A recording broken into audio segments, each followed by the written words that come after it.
Որոշ պատմություններ չեն սկսվում ծաղիկներով, այլ լռությամբ ու քաջությամբ։ Նա պարզապես ուզում էր սովորել, նա պարզապես ուզում էր մոռանալ, որ զգում է։ Բայց սերը, այդ համառը, անցավ պատերի, կանոնների վախերի միջով։ Եկ ինձ հետ, որովհետ այս պատմությունը քո սիրտը այլ կերպ կբաբախեցնի։ Հուսով եմ, կհավանեք այս պատմության հուզիչ շրջադարձը, սերը ցույց կտա կյանքի գեղեցկությունը։ Եթե հավանեք, բաժանորդագրվեք ալիքին։ Հիշեք ինձ ասել, թե որտեղից եք դիտում։ Օրը մոխրագույն էր լուսացել Երանում, ինչպես հաճախ է լինում հուլիս ամիսներին, երբ ցուրտը պատում է քաղաքը, երկինքը կարծես կրում է իր միլիոնավոր բնակիչների բոլոր անհանգստությունների ծանրությունը։ Մարինեն կենտրոնական ավտոկայանում իջավ, սիրտը սեղմված աչքերը դեռ փորձում էին հարմարվել բետոնի անսահմանությանը, որը ձգվում էր բոլոր ուղղություններով։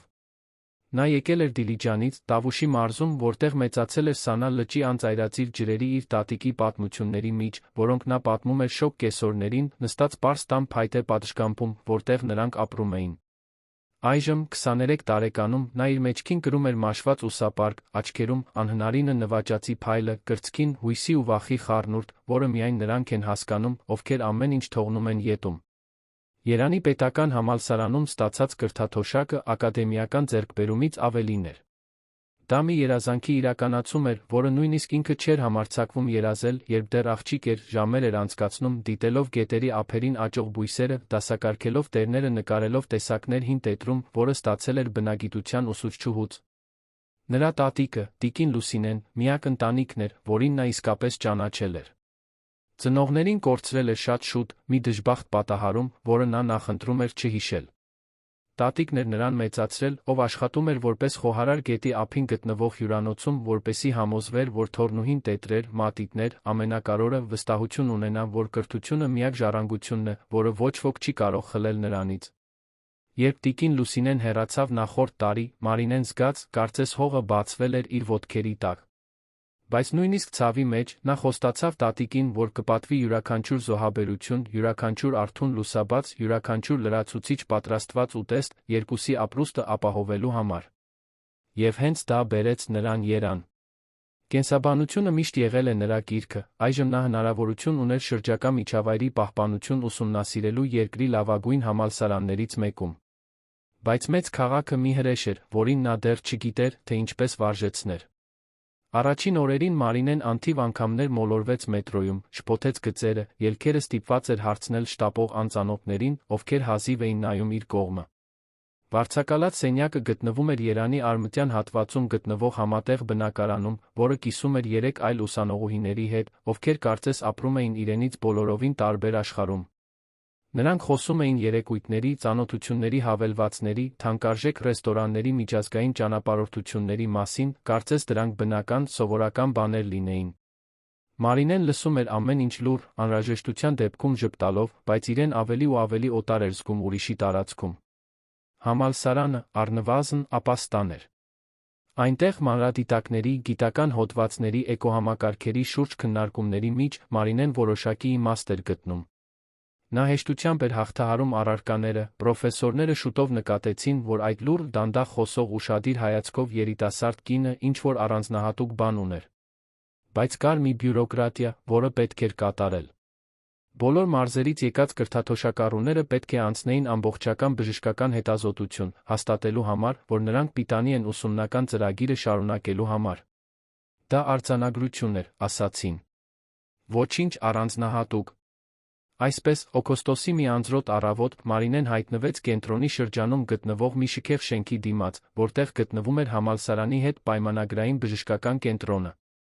Շենքն ամբողջությամբ հայելային ապակուց էր, իսկ մուտքը, փայլեցված մարմարով լի, ստիպեց նրան վարանել մտնելուց առաջ։ Նա բարձրացավ 12-րդ հարկ լուռ արագ վերելակով, երբ դռները բացվեցին, նա հանդիպեց շքեղ ընդունարանի բեժ կաշվե բազմոցներով, ապակե սուրճի սեղանների վրա դասավորված ամսագրերով անթերի հագնված ընդունարանուհիով, ով նրան ողջունեց պրոֆեսիոնալ ժպիտով։ Մարինեն նստեց, անհարմար զգալով, ուսապարկը գրկին պահած, կարծես վահան լիներ։ Իր շուրջը ամեն ինչ կարծես գոռում էր մի լեզվով, որին նա չէր տիրապետում։ Նույնիսկ օթորակիչը այլ հոտ ուներ, թանկարժեք օծանելիքի քիմիական մաքրության ինչ-որ խառնուրդ։ Նա սպասեց գրեթե կես ժամ, դիտելով այլ մարդկանց, ովքեր մտնում էին ու դուրս գալիս, բոլորը հագնված էին էլեգանտ հագուստներով, հեռախոսով խոսում էին ցածր ձայնով հանդիպումների գործերի մասին։ Երբ վերջապես կանչեցին նրա անունը, Մարինեն վեր կացավ, բուժքրոջ հետ գնաց սպիտակ պատերով մի միջանցքով մինչ վերջի սենյակը։ Բուժքույրը թեթակի թակեց դուռը, բացեց այն, նշելով, որ նա մտնի։ Մարինեն 2 քայլ արեց ներս, այդ առավոտ առաջին անգամ զգաց, որ օդը պակասում է։ Նա մեջքով էր կանգնած, համակարգչի էկրանին ինչ-որ բան էր զննում։ Նա կրում էր անթերի սպիտակ խալաթ բաց կապույտ վերնաշապիկի վրայից։ Մուգ շագանակագույն մազերը կատարելապես հարդարված էին, երբ նա շրջվեց նրան ողջունելու, Մարինեն հանդիպեց մի դեմքի, որը կարծես ամսագրի էջերից դուրս էր եկել։ Արտահայտիչ դիմագծեր, խորը շագանակագույն աչքեր, լուրջ արտահայտություն, որը տեղ չէր թողնում հեշտ ժպիտների համար։ «Բարի լույս», ասաց նա, խորը վերահսկվող ձայնով։ Մարինեն կարողացավ միայն գլխով անել, հանկարծակիորեն գիտակցելով իր պարզ հագուստը, առանց ձավորման պոչ հավաքած մազերը, առանց լաքի եղունգները։ «Նստեք, խնդրում եմ», նա մատնացույց արեց սեղանի կողքի պատգարակը։ «Ես բժիշկ Ռաֆայել Մանուկյանն եմ։ Ես կանեմ ձեր հետազոտությունը այսօր»։ Մարինեն հնազանդվեց, նստելով պատգարակի եզրին, ձեռքերը ծնկներին խաչած։ Ռաֆայելը վերցրեց նրա թերթիկը, սկսեց բարձրաձայն կարդալ հիմնական տվյալները։ Անուն, ազգանուն, տարիք, ծննդավայր։ Երբ նա հիշատակեց Դիլիջանը, նա կարճ ժամանակով վեր նայեց, նրա դեմքին հետաքրքրության նման ինչ-որ բան անցավ, բայց դա չափազանց արագ էր, որպեսզի նա վստահ լիներ։ «Սանա լճի ափեր», ասաց նա, գրեթե ինքն իրեն խոսելով։ «Մի անգամ այնտեղ եմ եղել»։ Բժշկական առաքելությամբ։ Մարինեն թեթակի թեթություն զգաց, հասկանալով, որ նա ճանաչում է իր շրջանը։ Միշտ ավելի հեշտ էր խոսել նրանց հետ, ովքեր ինչ-որ ընդհանուր հղում ունեին։ «Ես այնտեղ եմ ծնվել ու մեծացել», պատասխանեց նա, ձայնը ցածր, բայց հաստատուն։ «Դա հատուկ վայր է»։ Անշուշտ, համաձայնեց Ռաֆայելը, աչքերը հետ դարձնելով թերթիկին։ «Եվ հիմա դուք այստեղ եք, կենսաբանություն եք սովորում ԵՊՀ-ում։ Շնորհավորում եմ կրթաթոշակի համար»։ «Շնորհակալություն», շշնջաց Մարինեն, զգալով, որ այտերը թեթակի այրվում են։ Դրան հաջորդեց բժշկական սովորական ընթացակարգերի շարք։ Ռաֆայելը ստուգեց նրա զարկերակային ճնշումը, ստետոսկոպով լսեց սրտի բաբախյունները, զննեց ռեֆլեքսները, խնդրեց, որ բացի բերանը ասիդ ԱԱ, ստուգեց տեսողությունը։ Յուրաքանչյուր շարժման մեջ նա պրոֆեսիոնալ էր, օբյեկտիվ, գրեթե սառը։ Բայց այնտեղ ինչ-որ բան կար, աննկատ լարվածություն, որը կախված էր օդում նրանց միջ։ Ամեն անգամ, երբ նա մոտենում էր, Մարինեն զգում էր, որ սիրտը արագանում է այնպես, որ ոչ մի կապ չուներ հետազոտության հետ։ Եվ երբ նա դիպավ նրա դաստակին բաբախյունները չափելու համար, նրա մատները տաք էին, ամուր, նա ստիպված էր լարվել, շնչառությունը կանոնավոր պահելու համար։ Ռաֆայելը նույնպես նկատեց։ Նա չէր կարող ժխտել։ Այդ երիտասարդ կնոջ մեջ ինչ-որ բան կար, որը նրան անհավասարակշռում էր այնպես, ինչպես տարիներ շարունակ չէր եղել։ Միգուցե դա նրա պարզությունն էր, այնքան հեռու այն կեղծիքի ելույթների աշխարհից, որում նա ապրում էր։ Կամ միգուցե դրանք նրա մեղրագույն աչքերն էին, որոնք կրում էին խոցելիության ուժի խառնուրդ, որը նա հազվադեպ էր տեսնում։ Մինչ նա լրացնում էր բժշկական ձաթղթի դաշտերը, Ռաֆայելը մտածում էր այն բաների մասին, որոնց մասին չպետք է մտածեր։ Դա տեղին չէր։ Դա պրոֆեսիոնալ չէր։ Բայց դա անխուսափելի էր։ Ամեն ինչ լավ է, ասաց նա վերջապես, ստորագրելով փաստաթուղթը կնքելով։ Դուք պիտանի եք ձեր ուսումը շարունակելու համար։ Եթե որե բանի կարիք ունենաք, որե հետազոտության, կարող եք ինձ դիմել։ Մարինեն վերցրեց նրա մեկնած թուղթը, նրանց մատները կարճ ժամանակով դիպչեցին փոխանակման պահին։ Շնորհակալություն, բժիշկ, ասաց նա, վեր կենալով։ Եվ առաջին անգամ նա ժպտաց։ Դա փոքր, գրեթե աննկատ ժպիտ էր, բայց այնտեղ էր։ Հաջողություն կենսաբանության մեջ, Մարինե։ Վստահ եմ, որ դուք շատ լավ կաշխատեք։ Նա դուրս եկավ կենտրոնից, ոտքերը դողում էին, սիրտը բաբախում էր, չհասկանալով, թե ինչ էր նոր կատարվել։ Ոչինչ առանձնահատուկ չէր եղել։ Պարզապես բժշկական խորհրդատվություն, բյուրոկրատական, անհրաժեշտ։ Բայց ինչ-որ բան փոխվել էր։ Եվ նա դա գիտեր։ Ռաֆայելը մնաց միայնակ կենտրոնում մի քանի րոպե այն բանից հետո, երբ Մարինեն դուրս եկավ։ Նա նայեց նրա թերթիկին սեղանին, էջի վերում ձեռագիր գրված անունը։ Նա ձեռքը տարավ դեմքին, խորը հոգոց հանեց, փորձեց կենտրոնանալ հաջորդ հիվանդի վրա։ Բայց այդ երիտասարդ կնոջ կերպարը, իր անկեղծ հայացքով հանգիստ ներկայությամբ, համառորեն վերադառնում էր նրա մտքին։ Ռաֆայել Մանուկյանը 42 տարեկան էր, նրա կյանքը դրսից դիտելիս, կարծես կատարյալ էր։ Նա Ալվարո Մանուկյանի միակ որդին էր, երկրի ամենահայտնի հարգված բժիշկներից մեկի, ով Երանի էլիտային սպասարկող մասնավոր հիվանդանոցների ցանցի հիմնադիրն էր։ Նա մեծացել էր հսկայական ճնշման ներքո, արժանի լինելու այն ազգանվանը, որը կրում էր։ Մանկուց նա լսել էր, որ բժիշկ կդառնա, որ կստանձնի ընտանեկան բիզնեսը, որ կպատվի այն ավանդույթը, որը հայրը կառուցել էր այդքան ջանքերով։ Տեղ չկար կասկածների, շեղումների կամ տարբեր երազանքների համար։ Նա գերազանցությամբ ավարտել էր բժշկական համալսարանը, մասնագիտացել սրտաբանության մեջ, ռեզիդենտուրա էր անցել երկրի լավագույն հիվանդանոցներում, նույնիսկ որոշ ժամանակ անցկացրել Փարիզում, Ֆրանսիա, կատարելագործելով վիրաբուժական տեխնիկան։ Երբ վերադարձավ, նա ստանձնեց ցանցի հիվանդանոցներից մեկի կլինիկական տնօրենի պաշտոնը։ Նա իրավասու էր, նվիրված, հարգված։ Բայց նա միայնակ էր։ Նրա կյանքը մասնագիտական պարտավորությունների, ներդրողների հետ հանդիպումների, պաշտոնական ընթրիքների, բարեգործական միջոցառումների շարք էր, որտեղ նա պետք է ժպտար, ձեռք սեղմեր, հետաքրքրություն ծածներ դատարկ խոսակցությունների նկատմամբ։ Նա, իհարկե, հարաբերություններ ուներ տարիների ընթացքում։ Վերջինը ավարտվել էր 6 ամիս առաջ։ Իզաբելը փաստաբան էր, գեղեցիկ, խելացի հավակնոտ։ Նա Երանի ավանդական ընտանիքից էր, բոլորի աչքերում կատարյալ ընտրություն էր թվում։ Բայց Ռաֆայելը գիտեր, որ այդ հարաբերություններում ճշմարտություն չկար։ Իզաբելին ավելի շատ հետաքրքրում էր կարգավիճակը, կապերը, որոնք նա ապահովում էր, քան թե ով էր նա իրականում։ Եվ նա, հոգնած զացնելուց, որոշեց դադարեցնել։ Նա լավ չընդունեց դա։ Նա դեռ զանգահարում էր, հաղորդագրություններ էր ուղարկում, հայտնվում էր այն վայրերում, որտեղ գիտեր, որ նա կլինի։ Բայց Ռաֆայելը պարզ էր ասել. այնտեղ ապագա չկար։ Բժշկական կենտրոնում հանդիպումից հետո հաջորդ շաբաթներին Ռաֆայելը փորձեց շարունակել իր առօրյան։ Վաղ էր արթնանում, գնում հիվանդանոց, հիվանդներ էր ընդունում, վիրահատություններ էր մասնակցում, ուշ երեկոյան վերադառնում էր տուն։ Բայց ինչ-որ բան փոխվել էր։ Մարինեի կերպարը չէր հեռանում նրա գլխից։ Նա իրեն բռնում էր նրա մասին պատահական պահերին մտածելիս, հիշելով, թե ինչպես էր նա խոսել Սանա լճի ափերի մասին, նրա ամաչկոտ ժպիտը, փաստաթուղթը փոխանակելիս նրանց ձեռքերի կարճատ հպումը։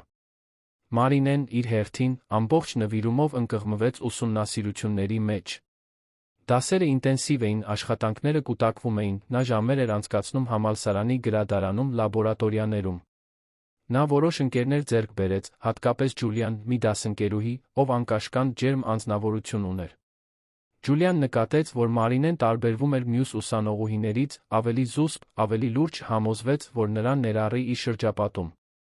Մի օր, դասերի ընդմիջման ժամանակ, Ջուլիան հարցրեց, թե արդյոք Մարինեն արդեն ուսումնասիրել է քաղաքը։ Մարինեն խոստովանեց, որ ոչ, որ նա հազիվ էր դուրս գալիս համալսարանից իր բնակարանից։ Ջուլիան ծիծաղեց կիրակի օրը, նրան քաշեց հյուսիսային պողոտա, երբ փողոցը փակ էր, մեքենաների համար վերածվում էր մեծ ժամանցի վայրի։ Մարինեն հիացած էր շարժով, փողոցային արվեստագետներով, արհեստների տոնավաճառներով, մարդկանց բազմազանությամբ։ Առաջին անգամ Երան գալուց ի վեր, նա զգաց, որ միգուցե կարող է պատկանել այդ վայրին։ Մի քանի շաբաթ անց, դաշտային պրակտիկայի դասի ժամանակ, Մարինեն ստացավ մի նորություն, որը նրան ուրախացրեց։ Նրա պրոֆեսորներից մեկը, ով բրազիլական բիոմների պահպանության մասնագետ էր, հայտարարեց, որ հաջողությամբ հաստատել է Սանա լճի ափերին հետազոտական նախագիծ, փնտրում է ուսանողների թիմին միանալու համար։ Մարինեն անմիջապես գրանցվեց։ Դա նրա հնարավորությունն էր վերադառնալու տուն, նորից տեսնելու այն բնապատկերները, որոնք նա այդքան սիրում էր, բայց այժմ ակադեմիական նպատակով, այն գործիքներով, որոնք նա սովորում էր համալսարանում։ Նա ընտրվեց։ Նախագիծը կսկսվեր հոկտեմբերին, կտեր 2 շաբաթ։ Մարինեն հազիվ էր կարողանում զսպել հույզերը։ Նա զանգահարեց Դիլիջանի իր ընկերուհիներից մի քանիսին, տեղեկացրեց բնակարանի տիրուհուն, որ բացակայելու է, կազմակերպեց իր հետազոտական նյութերը։ Նա զգում էր, կարծես ամեն ինչ վերջապես իր տեղն էր ընկնում։ Երանը դեռ վախեցնող էր, բայց այժմ նա ուներ հստակ նպատակ, առաքելություն։ Եվ շուտով նա կվերադառնար Սանա լճի ափեր, թեկուզ ժամանակավորապես։ Այն, ինչ Մարինեն չգիտեր, այն էր, որ ճակատագիրը իր բնորոշ հեգնանքով պատրաստում էր մի վերամիավորում, որը ամեն ինչ կփոխեր։ Ռաֆայելը նույնպես անսպասելի կանչ ստացավ։ Նրա հայրը, Ալվարոն, ներգրավված էր սոցիալական պատասխանատվության նախագծում, որը բժշկական օգնություն էր տրամադրում Հայաստանի հեռավոր շրջանների գետափնյա համայնքներին։ Դա մի նախաձեռնություն էր, որն օգնում էր բարելավել հիվանդանոցների ցանցի հանրային իմիջը, մինույն ժամանակ օգնություն էր ցուցաբերում նրանց, ովքեր ամենից շատ էին դրա կարիքը զգում։ Ալվարոն ցանկանում էր, որ Ռաֆայելը մասնակցեր այդ առաքելություններից մեկին։ Դա լավ կլիներ բիզնեսի համար, ասաց նա։ Դա ցույց կտար, որ Մանուկյանների ընտանիքը մտահոգված չէ միայն շահույթով, այլ նա սոցիալական պատասխանատվությամբ։ Ռաֆայելը չէր ոգորված գաղափարով։ Նա գիտեր, որ դա ավելի շատ մարքեթինգային քայլ էր, քան համերաշխության անկեղծ դրսևորում։ Բայց նա ուժ չուներ հոր հետ վիճելու։ Նա համաձայնեց։ Ընտրված վայրը Սանա լճի ափերն էին, մի շրջան, որը Ալվարոն ռազմավարական էր համարում նախագծի տեսանելիությունը ընդլայնելու համար։ Ռաֆայելը կմեկներ հոկտեմբերի սկզբին, հենց նույն ժամանակահատվածում, երբ Մարինեն այնտեղ կլիներ դաշտային հետազոտության համար։ Մինչ օրերն անցնում էին, երկուսն էլ պատրաստվում էին ճանապարհորդությանը, չիմանալով, որ շուտով նրանք նորից կհայտնվեն դեմ առ դեմ, հեռու մեծ քաղաքի ճնշումներից, մի վայրում, որտեղ սոցիալական դիմակներն այլս իմաստ չէին ունենա։ Եվ որտեղ առաջին անգամ նրանք կարող էին լինել իսկապես այն, ինչ կային։ Բայց մինչ դա տեղի կունենար, կյանքը դեռ որոշ շրջադարձեր, որոշ հանդիպումներ անհամաձայնություններ էր պահել, որոնք կփորձեին այն բանի ուժը, ինչը սկսել էր աճել նրանց միջ Երանի այն սառը անձնական բժշկական կենտրոնում առաջին իսկ հայացքից։ Ասացեք ինձ, թե ինչ է ձեր կարծիքը այս պատմության մասին, ինչպես եք կարծում, թե ինչպես այն կավարտվի։ Ինքնաթիռը թռչում էր ջրի կանաչի անսահմանության վրայով, որը կարծես վերջ չուներ։ Մարինեն դեմքը պատուհանին էր հպել, աչքերը հույզերից թաց էին։ Նա վերադառնում էր տուն։ Նույնիսկ եթե դա ընդամենը 2 շաբաթով էր, նույնիսկ եթե դա աշխատանքի համար էր, նա վերադառնում էր այն վայրը, որտեղ յուրաքանչյուր ծառ, յուրաքանչյուր գետ, թռչնի յուրաքանչյուր ձայն հատուկ իմաստ ուներ։ Նրա կողքին պրոֆեսոր Ավգուստը վերանայում էր հետազոտական երթուղիները, իսկ հետի շարքում 2 այլ ուսանողներ էին, ովքեր նույնպես թիմի մաս էին կազմելու։ Վայրեջքը հարթ էր Դիլիջանի օդանավակայանում, Մարինեն զգաց, թե ինչպես տաք խոնավ օդը լցրեց իր թոքերը, հենց որ իջավ ինքնաթիռից։ Այդ հոտը, այդ խոնավությունը, այդ լույսը։ Ամեն ինչ ծանոթ էր, հանգստացնող։ Մի մեքենա էր սպասում նրանց, տանելու հետազոտական բազա, գետի ափին գտնվող փոքրիկ կայան, մոտ 2 ժամվա ճանապարհ։ Մարինեն լուր էր գնում, պատուհանից դիտելով այն բնապատկերները, որոնք այդքան լավ էր ճանաչում, իրեն լիարժեք զգալով այնպես, ինչպես չէր զգացել Երան մեկնելուց ի վեր։ Բազան պարզ էր, փայտե կացարաններով, իմպրովիզացված լաբորատորիայով, ընդհանուր տարածքով, որտեղ ուտում էին։ Տեղի թիմն արդեն այնտեղ էր, պատրաստելով սարքավորումները։ Մարինեն նշանակվեց մի փոքրիկ, բայց հարմարավետ սենյակում, պատուհանով, որը ուղիղ դեպի գետն էր նայում։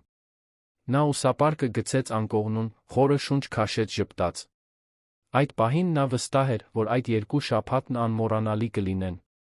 Առաջին օրը նվիրված էր նյութերի կազմակերպմանը, հավաքման արձանագրությունների վերանայմանը, այն տարածքի ավելի լավ ճանաչմանը, որտեղ նրանք աշխատելու էին։ Մարինեն ուրախ էր, ուշադիր նշում էր ամեն ինչ, հարցեր էր տալիս, առաջարկում էր ճշգրտումներ։ Պրոֆեսոր Ավգուստը գովեց նրա նվիրումը։ Երեկոյան, նստած բազայի պատշգամբում, Մարինեն դիտում էր աստղազարդ երկինքը, այնքան տարբեր Երանի աղտոտված երկնքից, խորը խաղաղություն զգաց։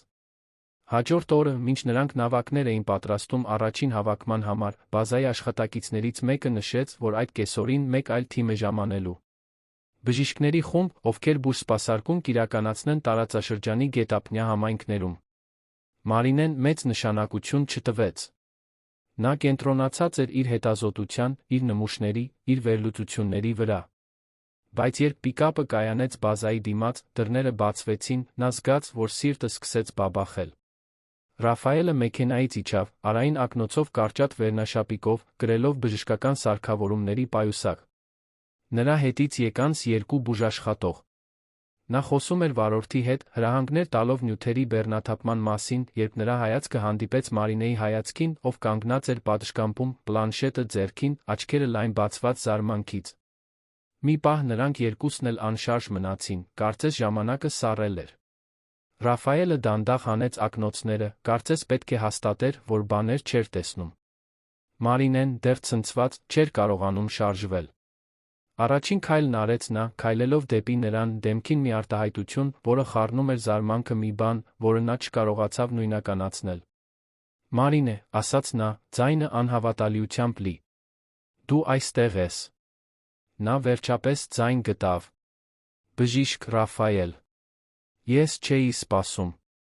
Ես էլ, ընդհատեց նա, շուրթերի անկյուններում փոքրիկ ժպիտ ձավորվելով։ Ես այստեղ եմ գետափնյա առողջապահական նախագծով։ 2 շաբաթվա ընդունելություններ համայնքներում։ Իսկ դուք… Դաշտային հետազոտություն, պատասխանեց Մարինեն, դեռ փորձելով մարսել իրավիճակը։ Շրջակա միջավայրի պահպանություն։ Նույնպես 2 շաբաթ։ Նրանք կանգնած մնացին այնտեղ, մինչ շուրջը մարդիկ շարունակում էին իրենց գործունեությունը, բեռնաթափելով սարքավորումներ, կազմակերպելով նյութեր։ Այնքան շատ բան կար, որ նրանք կցանկանային ասել, բայց չգիտեին, թե որտեղից սկսել։ Պրոֆեսոր Ավգուստն էր, ով խախտեց լռությունը, կանչելով Մարինեին օգնելու նմուշների հետ։ Նա ներողություն խնդրեց հեռացավ, բայց ոչ մինչ մեկ հայացք նետելով Ռաֆայելին, ով մնաց այնտեղ, դիտելով նրան հեռանալիս։ Այդ գիշեր, ընդհանուր տարածքում կազմակերպված համայնքային ընթրիքի ժամանակ, բոլորը հավաքվեցին։ Բժշկական թիմը, հետազոտական թիմը կիսում էին նույն բազան, ինչը նշանակում էր, որ նրանք միասին կապրեին 2 շաբաթ։ Մարինեն փորձում էր պահպանել հանգստությունը, խոսելով իր գործընկերների հետ, ծիծաղելով պրոֆեսոր Ավգուստի կատակների վրա, բայց նա բացարձակապես գիտակցում էր սեղանի մյուս կողմում Ռաֆայելի ներկայությունը։ Նա նույնպես կարծես շեղված էր, մեխանիկորեն պատասխանելով մյուս բժիշկների հարցերին, հայացքը անընդհատ շեղելով դեպի նա։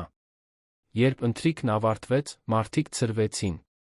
Ոմանք գնացին կացարաններ, ուրիշներ մնացին պատշգամբում, զրուցելով։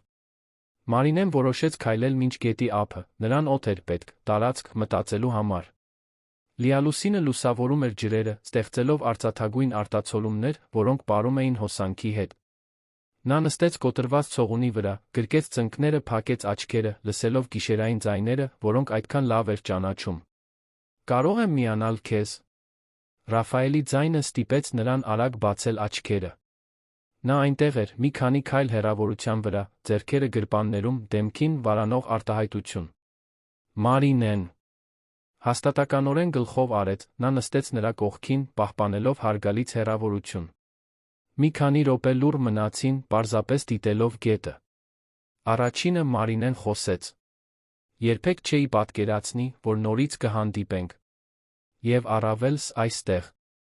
«Ես էլ», խոստովանեց Ռաֆայելը։ «Բայց ուրախ եմ դրա համար»։ Նա շրջվեց դեպի նա, նույնիսկ մթնշաղում Մարինեն կարող էր տեսնել անկեղծությունը նրա աչքերում։ Այդ օրվանից, բժշկական կենտրոնում, ես չէի կարողանում դադարել մտածել քո մասին։ Բառերը նրան անակնկալի բերեցին։ Մարինեն զգաց, որ դեմքը տաքանում է։ Ես էլ եմ քո մասին մտածել, խոստովանեց նա, ձայնը ցածր։ Բայց կարծում էի, որ դա պարզապես չգիտեմ, իմ տպավորությունն էր։ Ոչ, ասաց Ռաֆայելը, նրա տոնի մեջ ինչ-որ տարբեր բան կար, ավելի խոցելի։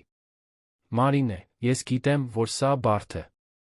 Ես ավելի մեծ եմ, քո կյանքը նոր է սկսվում, իմը արդեն ամբողջությամբ որոշված է։ Բայց ես չեմ կարող շղթել այն, ինչ զգացի այդ բժշկական կենտրոնում։ Եվ այն, ինչ զգում եմ հիմա։ Մարինեն նայեց նրան, սիրտը ուժգին բաբախում էր։ Ինչ ես ասում։ Ես ասում եմ, որ ուզում եմ քեզ ավելի լավ ճանաչել։ Իսկապես։ Ոչ թե որպես բժիշկ հիվանդ, այլ որպես Ռաֆայել Մարինե։ 2 մարդ, ովքեր պատահաբար հանդիպեցին, ովքեր, միգուցե, կարևոր բան ունեն միասին ապրելու։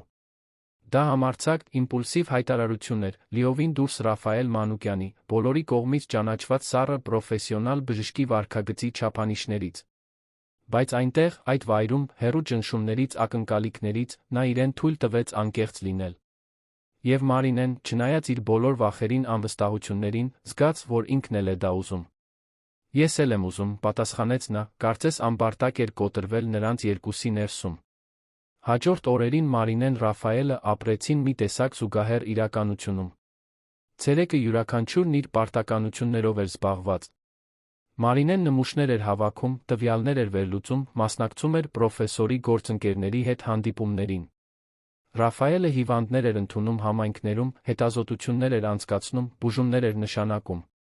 Բայց ամեն անգամ, երբ հնարավոր էր, նրանց հայացքները հանդիպում էին։ Հեռվից ժպիտների փոխանակում, զուսպ գլխով անել, արագ հանդիպում միջանցքում։ Գիշերները, սակայն, նրանցն էին։ Այն բանից հետո, երբ բոլորը քուն էին մտնում, Մարինեն Ռաֆայելը հանդիպում էին գետի ափին։ Ժամերով խոսում էին, կիսվելով պատմություններով, վախերով, երազանքներով։ Ռաֆայելը պատմեց ճնշման տակ անցկացրած մանկության մասին, թե ինչպես երբեք ընտրության հնարավորություն չի ունեցել իր ապագայի վերաբերյալ, թե ինչպես է ծանր եղել կրել մի ազգանուն, որը կարծես իրենից մեծ էր։ Նա խոսեց հոր հետ հարաբերությունների մասին, հեռու ավտորիտար մոր մասին, ով մահացել էր, երբ ինքը դեռ դեռահաս էր, այն միայնության մասին, որը նա զգում էր նույնիսկ մարդկանցով շրջապատված լինելով։ Մարինեն իր հերթին բացեց իր սիրտը այնպես, ինչպես երբեք ոչ մեկի հետ չէր արել։ Նա պատմեց տատիկի մասին, տիկին Լուսինեի կատարած զոհաբերությունների մասին, ծնողներին այդքան շուտ կորցնելու ցավի մասին, թե ինչպես էր իրեն անտեղի զգում երանում, կարծես չէր պատկանում շքեղության ելույթների այդ աշխարհին։ Նա խոսեց իր երազանքների մասին, աշխատել պահպանության ոլորտում, փոփոխություն մտցնել, հարգել տատիկի հիշատակը։ Օրերի ընթացքում նրանց միջ կապն ավելի խորացավ։ Դա պարզապես ֆիզիկական ձգողություն չէր, թե դա նույնպես կար անհնար էր անտեսել։ Դա ավելի մեծ, ավելի խորը բան էր։ Դա ճանաչում էր։ Կարծես յուրաքանչյուրը մյուսի մեջ գտել էր այն մասը, որը պակասում էր, այն կտորը, որը կյանքն ամբողջացնում էր։ Մի կեսօր, հանգստի ժամանակ, Ռաֆայելը Մարինեին հրավիրեց զբոսնելու նավակով։ Նրանք լողացին նեղ ջրանցքներով, խիտ բուսականության միջով, դիտելով ափերին արի տակ տաքացող կոկորդիլոսներին, ջրի վրայով թռչող թռչունների երամներին։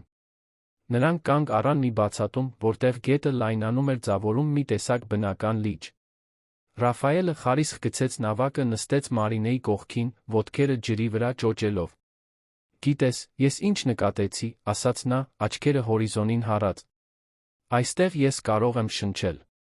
Երանում ես, զգում եմ, որ միշտ խեղդվում եմ, միշտ դեր եմ խաղում։ Բայց այստեղ, քեզ հետ, ես կարող եմ պարզապես ես լինել։ Մարինեն գլուխը հենեց նրա ուսին, պարզ, բայց մտերմությամբ լի ժեստ։ Ես էլ եմ այդպես զգում։ Քեզ հետ ես կարիք չունեմ միշտ ուժեղ ձացնելու։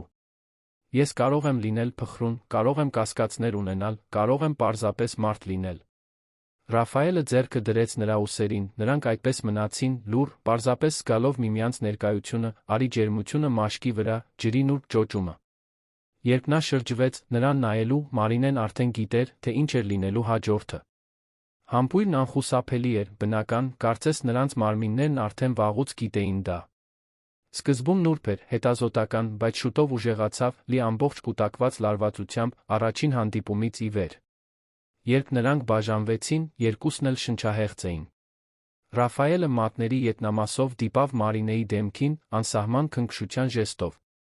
Ես չեմ ուզում, որ սա ավարտվի, ասաց նա։ Ես չեմ ուզում վերադառնալ այդ կյանքին ծածնել, թե ոչինչ չի եղել։ Մարինեն բռնեց նրա ձեռքը դեմքին։ Ես էլ։ Բայց ինչ ենք անելու։ Մեր կյանքերն այնքան տարբեր են։ Դու ունես քո կարիերան, քո աշխարհը։ Ես հազիվ եմ սկսել իմ ճանապարհը։ Միջոց կգտնենք, խոստացավ Ռաֆայելը, նրա ձայնի մեջ մի վճռականություն կար, որը Մարինեն երբեք չէր լսել։ Չգիտեմ, թե ինչպես, բայց կգտնենք։ Նրանք վերադարձան բազա ուշ կեսօրին, թե փորձում էին զուսպ մնալ, անհնար էր չնկատել, որ ինչ-որ բան փոխվել էր։ Նրանց միջ հայացքներն ավելի ինտենսիվ էին, ժպիտներն ավելի հաճախակի։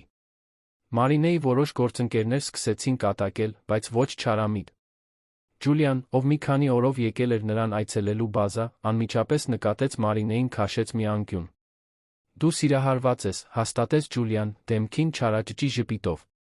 Մարինեն փորձեց ժխտել, բայց բառերը մահացան նրա շուրթերին։ Հոգոց հանեց։ Չգիտեմ, Ջուլիա։ Ամեն ինչ այնքան շփոթեցնող է։ Նա ավելի մեծ է, նրա կյանքը լիովին տարբեր է իմից։ Բայց երբ նրա հետ եմ, զգում եմ, որ վերջապես գտել եմ իմ տեղը։ Ջուլիան բռնեց ընկերուհու ձեռքերը։ Մարինե, ես քեզ քիչ ժամանակ եմ ճանաչում, բայց բավականաչափ իմանալու համար, որ դու երբեք ոչինչ իմպուլսիվ չես անում։ Եթե դու դա զգում ես, ապա դա իրական է։ Բայց դու պետք է զգույշ լինես։ Դրսի աշխարհն այդքան հասկացող չէ, որքան այս վայրը։ Ջուլիայի խոսքերը արձագանքեցին Մարինեի մտքում։ Նա գիտեր, որ ընկերուհին ճիշտ էր։ Սանա լճի ափերը ապաստան էր, պաշտպանված պղպջակ։ Բայց շուտով նրանք պետք է վերադառնային երան, դիմակայեին իրականությանը, ճնշումներին, դատողություններին։ Եվ նա վստահ չէր, թե արդյոք այն, ինչ ապրում էր, կդիմանար այդ ամենին։ Ռաֆայելը նույնպես գիտակցում էր այդ հարցերը։ Մի երեկոյան զրույցի ժամանակ իրեն ուղեկցող բժիշկներից մեկի, բժիշկ Էրնեստ անունով ավելի տարեց գործընկերոջ հետ, նա բախվեց։ Էրնեստը նկատել էր Ռաֆայելի Մարինեի մտերմությունը, շատ պատմություններ ապրածի իմաստությամբ, որոշեց խորհուրդ տալ։ Ռաֆայել, ես չեմ դատի։ Բայց պետք է լավ մտածես, թե ինչ ես անում։ Այդ աղջիկը հատուկ է, դա ցանկացած մարդ կտեսնի։ Բայց դուք տարբեր աշխարհներում եք ապրում։ Եվ դու գիտես, թե ինչպիսին են մարդիկ։ Ինչպիսին է հասարակությունը։ Հեշտ չի լինի։ Ես գիտեմ, բժիշկ Էրնեստ։ Բայց առաջին անգամ երկար ժամանակ հետո ես ինձ կենդանի եմ զգում։ Եվ չեմ ուզում հրաժարվել դրանից։ Ուրեմն մի հրաժարվիր։ Բայց պատրաստ եղիր պայքարելու։ Որովհետև դա քեզ պետք կգա։ Վերադարձից առաջ վերջին գիշերը Մարինեն Ռաֆայելը նորից հանդիպեցին գետի ափին։ Նրանք գիտեին, որ դա ինչ-որ կախարդական բանի ավարտն էր, բայց նա անհայտ սարսափելի մի բանի սկիզբը։ Ռաֆայելը բռնեց Մարինեի ձեռքերը, մատները միահյուսելով նրա մատների հետ։ Մարինե, ես չգիտեմ, թե ինչ է մեզ սպասում երանում։ Բայց ես ուզում եմ փորձել։ Ես ուզում եմ քեզ հետ լինել, ճանաչել քո առօրյան, դառնալ քո կյանքի մաս։ Եվ ուզում եմ, որ դու դառնաս իմ կյանքի մաս։ Հեշտ չի լինի, ես գիտեմ։ Իմ հայրը, իմ աշխատանքը, մեր շուրջի մարդիկ։ Ամեն ինչ մարտահրավեր կլինի։ Բայց եթե դու պատրաստ ես դրան դիմակայել ինձ հետ, ես խոստանում եմ, որ արժանի կդարձնեմ։ Մարինեն նայեց նրան, աչքերը փայլում էին արցունքներից, որոնք նա հրաժարվում էր թույլ տալ թափվել։ Ես պատրաստ եմ, Ռաֆայել։ Ես վախենում եմ, չեմ ստի։ Բայց պատրաստ եմ։ Նրանք գրկախառնվեցին, այդ գրկում պարունակվում էր ամբողջ հույսը, ամբողջ վախը, ամբողջ վստահությունը, որ նրանց կյանքերն այլս երբեք նույնը չեն լինի։ Հաջորդ օրը երկուսն էլ նստեցին ինքնաթիռ, վերադառնալու երան, յուրաքանչյուրն իր չվերթով, յուրաքանչյուրն իր պարտականություններով։ Բայց այժմ կար մի բան, որը նրանց կապում էր, մի բան, որը ոչ մի հեռավորություն կամ տարբերություն չէր կարող ջնջել։ Եվ Մարինեն գիտեր, որ այդ պահից սկսած ամեն ինչ այլ կլինի։ Ավելի լավ կամ ավելի վատ, դա դեռ պետք է բացահայտվեր։ Երանը Մարինեին Ռաֆայելին ընդունեց իր բնորոշ անտարբերությամբ։ Քաղաքը շարունակում էր պտտվել իր կատաղի ռիթմով, անտարբեր այն փոփոխությունների նկատմամբ, որոնք տեղի էին ունեցել հեռու այնտեղ, Սանա լճի հանգիստ ջրերում։ Մարինեն վերադարձավ իր բնակարան, դասերին, լաբորատորիաներին։ Ռաֆայելը վերադարձավ հիվանդանոց, վիրահատություններին, անվերջանալի հանդիպումներին։ Բայց այժմ ամեն ինչ այլ էր թվում։ Ավելի վառ գույներ, ավելի պարզ հնչյուններ, յուրաքանչյուր պահ լի էր մի սպասումով, որը նախկինում չկար։ Առաջին օրերին նրանք կապ էին պահպանում հաղորդագրություններով։ Երկար զրույցներ, որոնք ձգվում էին մինչ լուսաբաց, որոնցում նրանք կիսվում էին օրվա մանրամասներով, պատահական մտքերով, կարոտով։ Ռաֆայելը լուսանկարներ էր ուղարկում այն վայրերից, որտեղով անցնում էր, Մարինեն կիսվում էր իր հետազոտությունների հայտնագործություններով։ Դա միջոց էր պահպանելու այն կապը, որը նրանք ստեղծել էին, թույլ չտալու, որ իրենց առօրյայի ֆիզիկական հուզական հեռավորությունը ջնջի այն, ինչ նրանք ապրել էին։ Վերադարձից հետո առաջին շաբաթվա վերջում Ռաֆայելը նրան հրավիրեց ընթրիքի։ Մարինեն համաձայնեց, սիրտը արագ բաբախում էր նրան նորից տեսնելու հեռանկարից։ Նա եկավ նրա հետից բնակարան, զուսպ մեքենայով, սեդանով, որը հակադրվում էր այն թաղամասի պարզությանը, որտեղ նա ապրում էր։ Երբ Մարինեն իջավ, հագած պարզ, բայց գեղեցիկ զգեստ, որը Ջուլիան էր տվել, Ռաֆայելը անխոս մնաց։ Նա նույնիսկ ավելի գեղեցիկ էր, քան հիշում էր։ Նրանք գնացին մի փոքրիկ հարմարավետ ռեստորան Վիլա Մադալենա թաղամասում, հեռու Երանի էլիտայի կողմից հաճախվող վայրերից, որտեղ Ռաֆայելը սովորաբար տեսնվում էր։ Նրանք խոսեցին ամեն ինչի ոչնչի մասին, ծիծաղեցին, սեղանի վրայից դիպան միմյանց, մի քանի ժամով կարողացան մոռանալ, որ ապրում էին այդքան տարբեր աշխարհներում։ Երբ Ռաֆայելը նրան հետ թողեց բնակարանում, նրանք համբուրվեցին մեքենայում, երկար ու խորը համբույրով, որը երկուսին էլ ավելին ուզելու ցանկություն թողեց։ Հանդիպումները հաճախակի դարձան։ Միշտ զուսպ, միշտ հեռավոր վայրերում, որտեղ ճանաչվելու հավանականությունը ավելի քիչ էր։ Մարինեն իրեն բաժանված էր զգում Ռաֆայելի հետ լինելու երջանկության իր մտերիմ մարդկանցից դա թաքցնելու մեղքի միջ։ Ջուլիան, իհարկե, գիտեր աջակցում էր նրան, բայց զգուշություն էր խորհուրդ տալիս։ Դասընկերներից ոմանք սկսեցին նկատել, որ Մարինեի մոտ ինչ-որ բան փոխվել էր, որ նա ավելի շեղված էր, ավելի երջանիկ, բայց նա ավելի անհանգիստ։ Ռաֆայելը բախվում էր իր սեփական երկընտրանքներին։ Հիվանդանոցում նա պահպանում էր իր սովորական պրոֆեսիոնալ կեցվածքը, բայց տանը իր լայն ու դատարկ բնակարանում անցկացրած միայնակ գիշերներին թույլ էր տալիս իրեն մտածել Մարինեի մասին, թե ինչպես էր նա շրջել իր կյանքը գլխիվայր, թե ինչպես այլս չէր կարող պատկերացնել ապագան առանց նրա։ Խնդիրն այն էր, որ այդ ապագան ավելի ու ավելի հեռու անհավանական էր թվում։ Իզաբելն էր, ով բարդացրեց ամեն ինչ։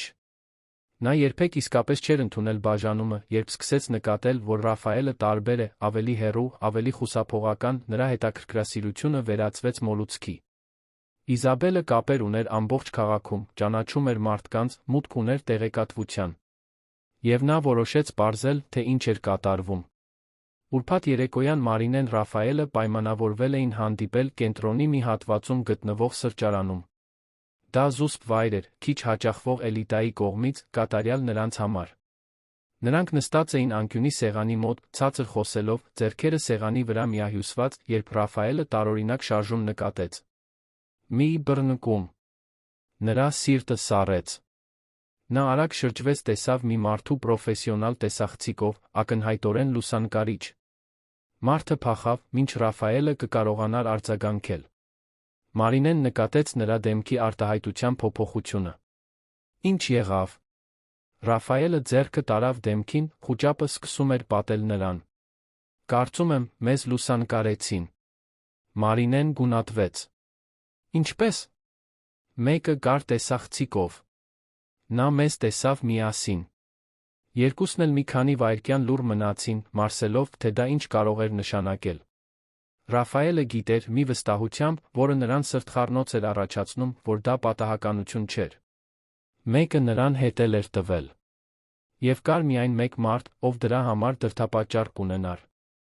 Մենք պետք է հեռանանք այստեղից, ասաց նա, արդեն վեր կենալով սեղանին գումար թողնելով։ Մարինեն հետեց նրան, շփոթված վախեցած։ Մեքենայում Ռաֆայելը լուռ էր վարում, ծնոտները սեղմած, միտքը կատաղի աշխատում էր։ Մարինեն փորձեց հարցնել, թե ինչ էր կատարվում, բայց նա խնդրեց, որ սպասի մինչ անվտանգ վայր հասնելը։ Նրանք գնացին նրա բնակարան։ Մարինեն նախկինում երբեք այնտեղ չէր եղել։ Դա ժամանակակից, մինիմալիստական տարածք էր, քաղաքի հիասքանչ տեսարանով։ Բայց այդ պահին այդ ամենը կարևոր չէր։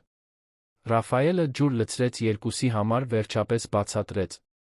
Նա պատմեց Իզաբելի մասին, թե ինչպես նա չէր ընդունել բաժանումը, թե ինչպես նա կապեր ուներ լրատվամիջոցներում, չէր վարանի օգտագործել այդ լուսանկարները վնաս պատճառելու համար։ Մարինեն զգաց, որ հողը սահում է իր ոտքերի տակից։ Բայց ինչու։ Ինչ է։ Նա ստանում դրանից։ Իզաբելը չի ուզում ինձ երջանիկ տեսնել, Մարինե։ Նա մանիպուլյատոր է, հաշվարկող։ Եվ հիմա, երբ նա քո մասին իմացավ, դա կօգտագործի իր օգտին։ Բայց ինչ կարող է պատահել։ Մենք ոչ մի սխալ բան չենք անում։ Ռաֆայելը նայեց նրան, քնքշության հուսահատության խառնուրդով։ Մարինե, դու չես հասկանում, թե ինչպես է աշխարհն աշխատում։ Ես բժիշկ եմ, դու իմ հիվանդն էիր։ Նույնիսկ եթե այդ խորհրդատվությունը պարզապես բյուրոկրատական էր, նրանք կաղավաղեն պատմությունը։ Նրանք կասեն, որ իշխանության չարաշահում է եղել, որ ես օգտվել եմ իմ դիրքից։ Քո կրթաթոշակը կարող է կասկածի տակ դրվել։ Իմ բժշկական լիցենզիան կարող է հետաքննվել։ Եվ իմ հայրը։ Նա ինձ կոչնչացնի։ Մարինեն զգաց, որ արցունքներն այրում են իր աչքերը։ Ուրեմն, ինչ անենք։ Ռաֆայելը նրան ամուր գրկեց։ Կդիմակայենք, շշնջաց նա։ Չգիտեմ, թե ինչպես, բայց կդիմակայենք։ Բայց փոթորիկն ավելի արագ հասավ, քան սպասում էին։ Հաջորդ երկուշաբթի օրը լուսանկարները հայտնվեցին առցանց բամբասանքների կայքում։ Վերնագիրը սենսացիոն էր չարամիտ։ Հայտնի բժիշկը բռնվել է երիտասարդ հիվանդի հետ սիրավեպում։ Հոդվածը անկանոնություններ էր ենթադրում, հիշատակում էր տարիքային տարբերությունը, սոցիալական տարբերությունը, անմեղ հանդիպումը վերածում սկանդալի։ Մարինեին մոտեցան համալսարանի գործընկերները, մարդիկ, ում նա հազիվ էր ճանաչում, բոլորը մանրամասներ էին ուզում իմանալ։ Ջուլիան նրա կողքին էր, պաշտպանելով նրան հետաքրքրասեր հայացքներից, ներխուժող հարցերից։ Բայց ամենավատը դեռ առջում էր։ Համալսարանի համակարգողը Մարինեին հրավիրեց հանդիպման։ Ասացին, որ անանուն բողոքներ են ստացել, կասկածի տակ դնելով նրա վարքագիծը, նրա կրթաթոշակի վավերականությունը։ Նրանք պնդում էին, որ Ռաֆայելի հետ հարաբերությունները կարող էին ազդել նրա բժշկական փաստաթղթերի հաստատման վրա։ Մարինեն փորձեց բացատրել, որ հարաբերություններն ավելի ուշ են սկսվել, որ անկանոն ոչինչ չկար, բայց նրա խոսքերը կարծես դատարկության մեջ էին ընկնում։ Համակարգողը, միջին տարիքի մի կին, խիստ արտահայտությամբ, տեղեկացրեց, որ կրթաթոշակը ժամանակավորապես կկասեցվի, մինչ հետաքննություն կանցկացվեր։ Մարինեն այդ սենյակից դուրս եկավ կոտրված։ Այն ամենը, ինչի համար նա պայքարել էր, այն ամենը, ինչի համար տատիկը զոհաբերել էր, ոչնչացվում էր բամբասանքներով, ենթադրություններով։ Ռաֆայելին նույնպես դիմակայեցին։ Բժշկական տարածքային խորհուրդը հետաքննություն սկսեց։ Թե մեղադրանքի համար իրավական հիմք չկար, հանրային կարծիքի ճնշումը ուժեղ էր։ Բայց ամենածանր հարվածը եկավ նրա հորից։ Ալվարո Մանուկյանը Ռաֆայելին կանչեց հանդիպման իր գրասենյակ, ցանցի գլխավոր հիվանդանոցում։ Դա շքեղ սենյակ էր, մուգ փայտե պատերով, շրջանակված դիպլոմներով, հսկայական սեղանով, որտեղ նստած էր Ալվարոն, սառը հաշվարկող աչքերը հառած որդուն։ Դու խելագարվել ես, Ռաֆայել, սկսեց նա, առանց շրջանցելու։ Մի հիվանդի հետ ներգրավվել։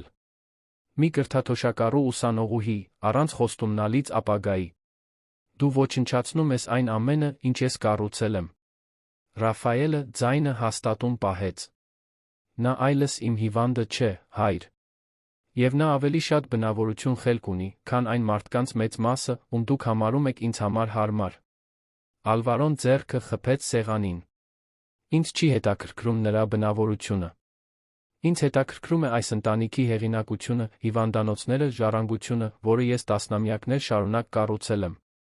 Դու անմիջապես կդադարեցնես այդ հարաբերությունները։ Չեմ անի։ Երկուսն էլ նայեցին միմյանց, կամքերի լուռ մարդ։ Ալվարոն թիկունքով հենվեց աթոռին, երբ նորից խոսեց, նրա ձայնը վտանգավորորեն հանգիստ էր։ Եթե դուք չդադարեցնեք դա, ես կապահովեմ, որ համալսարանի հետաքննությունը շարունակվի։ Ես կօգտագործեմ իմ կապերը, որպեսզի նա կորցնի ոչ միայն կրթաթոշակը, այլ Երանում սովորելու ցանկացած հնարավորություն։ Ես կքանդեմ նրա կյանքը, Ռաֆայել։ Եվ դու կդիտես, իմանալով, որ հենց քո համառությունն է դա առաջացրել։ Ռաֆայելը զգաց, որ լեղին բարձրանում է կոկորդից։ Դու դա չես անի։ Փորձիր ինձ փորձել։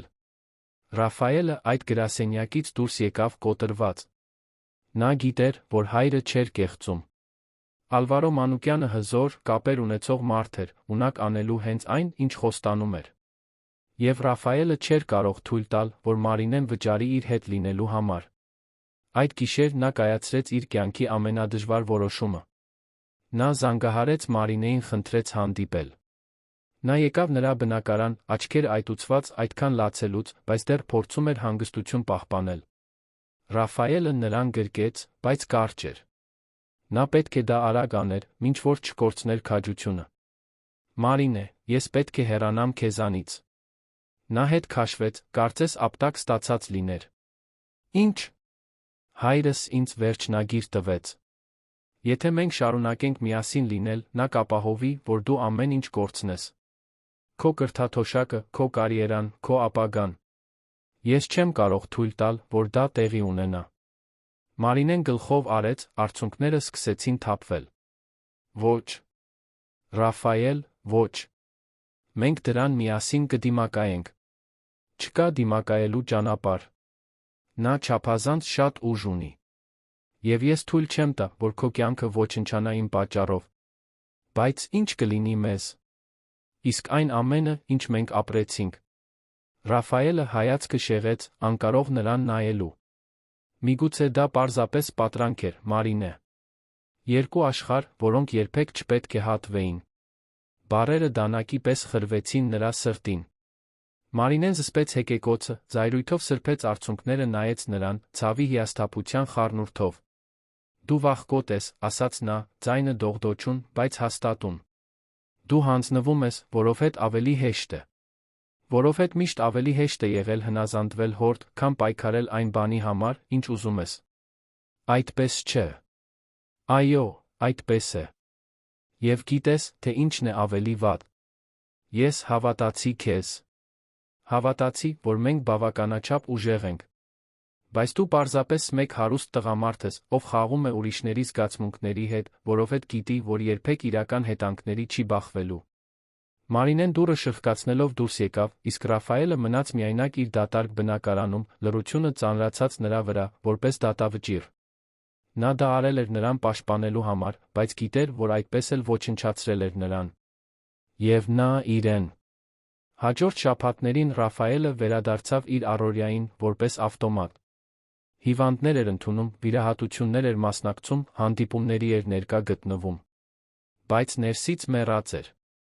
Իզաբելը, նկատելով նրա խոցելիությունը, փորձեց նորից մոտենալ։ Ռաֆայելը նրան հանդուրժում էր սոցիալական միջոցառումներում, քանի որ հայրը պահանջում էր, բայց այնտեղ ոչինչ չկար։ Նա դատարկ կեղ էր։ Մարինեն, իր հերթին, պայքարում էր գլուխը բարձր պահելու համար։ Համալսարանի հետաքննությունը ընթանում էր, թե անկանոնությունների ապացույցներ չկային, գործընթացը հյուծիչ էր նվաստացուցիչ։ Ջուլիան որոշ պրոֆեսորներ մոբիլիզացվեցին նրա պաշտպանության համար, կազմակերպելով բողոքի ակցիաներ, ստորագրություններ հավաքելով։ Ակադեմիական համայնքը սկսեց հարցականի տակ դնել, թե արդյոք համալսարանը պատժում էր ուսանողուհուն իր անձնական կյանքի համար, ինչը կլիներ անհատական ազատության սկզբունքների խախտում։ Մի օր Մարինեն անսպասելի զանգ ստացավ։ Դա պրոֆեսոր Ավգուստն էր, ով ղեկավարել էր Սանա լճի ափերի հետազոտությունը։ Նա լսել էր նրա խնդիրների մասին, ուզում էր օգնել։ Նա առաջարկեց վկայել, որ Մարինեն օրինակելի, նվիրված ուսանողուհի էր, որ նրա անձնական կյանքը չէր խանգարում նրա ակադեմիական աշխատանքին։ Դա Մարինեին հույսի շող տվեց։ Մինչդեռ Ռաֆայելը լուրեր էր ստանում բժշկական տարածքային խորհրդից։ Հետաքննությունը անկանոնություններ չէր հայտնաբերել։ Բժշկական խորհրդատվությունը խիստ պրոֆեսիոնալ էր եղել, հարաբերությունները սկսվել էին ավելի ուշ, լիովին առանձին հանգամանքներում։ Գործը կկարճվեր։ Բայց Ռաֆայելը թեթություն չզգաց։ Առանց Մարինեի, դրանցից ոչ մեկը կարող չէր։ Եվ նա գիտեր, որ իր կյանքի ամենամեծ սխալն էր գործել, թույլ տալով նրան գնալ։ Պարզապես չգիտեր, թե արդյոք դեռ ժամանակ կա շտկելու։ Քաղաքն ավելի ցուրտ էր թվում հոկտեմբերի այդ վերջին օրերին։ Մարինեն ամեն առավոտ արթնանում էր կրծքին մի ծանրությունով, բայց իրեն ստիպում էր վեր կենալ, հագնվել, շարունակել։ Համալսարանի հետաքննությունը ընթանում էր դեպի բարենպաստ ավարտ, շնորհիվ պրոֆեսորների գործընկերների մոբիլիզացիայի։